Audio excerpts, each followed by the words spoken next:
குருவே சரணம். எல்லாருக்கும் வணக்கம். வெல்கம் டு கதையின் காரணம். கதைக்குள்ள போலாம்.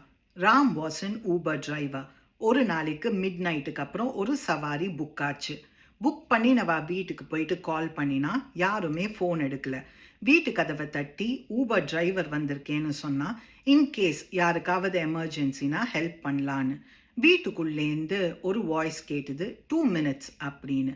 டோர் ஓப்பன் பண்ணினோன்னு ஒரு ஓல்ட் லேடி சூட் கேஸ் வச்சுட்டு நின்றுந்தா. ராம் அந்த லேடி கிட்டேருந்து சூட் கேஸை வாங்கினா. அந்த லேடியோட கையை பிடிச்சி கார்க்குள்ள உட்காத்தி வச்சான். அந்த லேடி வந்து ராமை தேங்க் பண்ணினா ஃபார் ஹிஸ் கைண்ட்னஸ். ராம் உடனே சொன்னான், பரவாயில்லம்மா, ஐ usually try to treat my passengers என்னோட அம்மாவை ட்ரீட் பண்ணுற மாதிரி. அந்த லேடி சொன்னா, யூஆர் அ வெரி டீசென்ட் கை. நம்ம போகிற இடத்துக்கு 2 ரூட் இருக்கு, உன்னால் லாங் ரூட்டை எடுக்க முடியுமான்னு கேட்டா அந்த லேடி. ராம் உடனே சொன்னான், தாராளமாக முடியும், 1.5 hours ஆகும், உங்களுக்கு ஓகேவான்னு.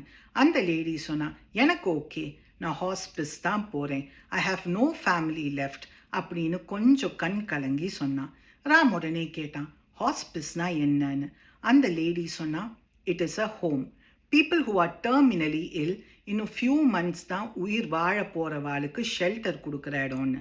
அதை கேட்டோன்னே ராம் வந்து கொஞ்சம் அப்செட் ஆயிட்டான். போகிற வழியில் அந்த ஓல்ட் லேடி தன்னோட மெமரிஸ் எல்லாம் ராமோட ஷேர் பண்ணினா.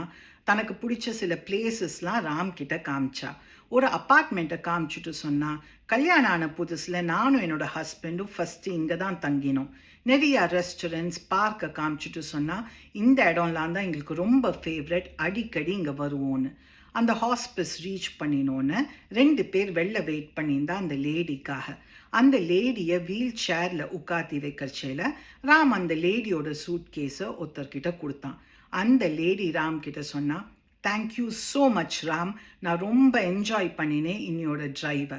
அவ்வளோ என்னோட குட் மெமரிஸை நீ திரும்பி எனக்கு கொடுத்துருக்க, நான் எவ்வளோ உனக்கு பே பண்ணணும்னு. ராம் உடனே சொன்னா, நீங்கள் எதுவுமே எனக்கு கொடுக்க வேண்டாம் அப்படின்னு. அந்த லேடி சொன்னா, யூஸ்வலாக எல்லாரும் பணத்துக்காக தானே ஒர்க் பண்ணுவான்னு.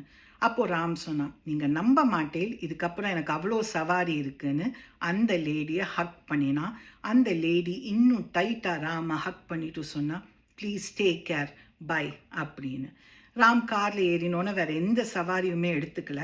அவன் நினச்சான், சில டிரைவர்ஸ்லாம் மிட் நைட்டுக்கு அப்புறம் அவளோட ஷிஃப்டை சீக்கிரமாக முடிக்கணும்னு நினைப்பா. அந்த மாதிரி ஒரு டிரைவர் இந்த லேடிக்கு போயிருந்தாக்க டெஃபினட்டாக ஷார்ட் ரூட்டை தான் எடுத்திருப்பான். அந்த lady disappoint ஆயிருப்பா.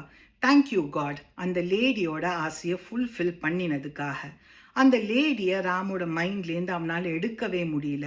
He just thought, நம்ம கிரேட் மொமெண்ட்ஸை தேடி போவோம் செரிஷ் பண்ணுறதுக்காக. ஆனால் சம்டைம்ஸ் எதிர்பார்க்காத போது கிரேட் மொமெண்ட்ஸ் நம்ம கிட்ட வரும். It seems this drive has been one of the most important thing I have done so far. And on the lady, my unforgettable passenger will always remain special to me. One of my favorite quotes, be kind to strangers also, cause everyone you meet is fighting a harder battle. நீங்கள் வேறு ஏதாவது இந்த ஸ்டோரியிலேருந்து learn பண்ணாக்க comment பண்ணுங்கள். Let's share our thoughts. Have a good day. குருவே சரணம்.